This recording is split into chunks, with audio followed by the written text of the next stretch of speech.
Cari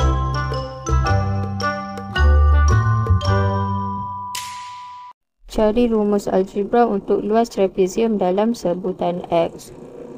So, rumus luas trapezium ialah 1/2 darab hasil tambah sisi selari darab tinggi. Kat sini kita ada sisi selari AD 14X, BC 21X. Tapi kita tak ada tinggi kan. So, macam mana kita nak cari tinggi dia? Kita lukis satu garis tegak A ke E.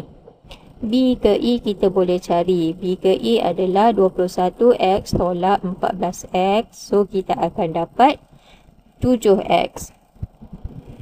Dari sini, kita tengok ABE, kita dapat segitiga garis tegak kan. So, segitiga garis tegak, kita boleh tahu ni semua sisi dia dengan guna teorem Pythagoras. So, kat sini, hypotenuse kuasa 2 sama dengan tinggi kuasa 2 tambah dengan tapak kuasa 2 kan. So, kat sini kita punya tapak BE, kita punya tinggi AE, kita punya hypotenuse AB. So, masukkan nilai, kita akan dapat AE sama dengan 24X. So, kita masukkan nilai AE 24X tadi dalam rumus luas trapezium.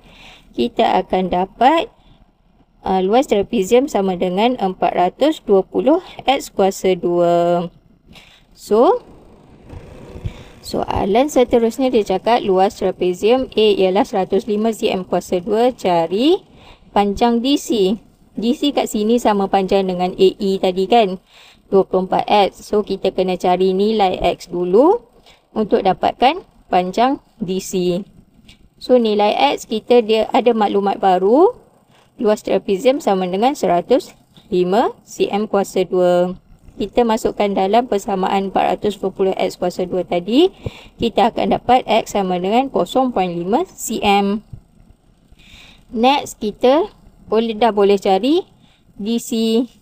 Masukkan dalam 0.5 tadi dalam X, 24X. So, kita akan dapat DC sama dengan 12 cm.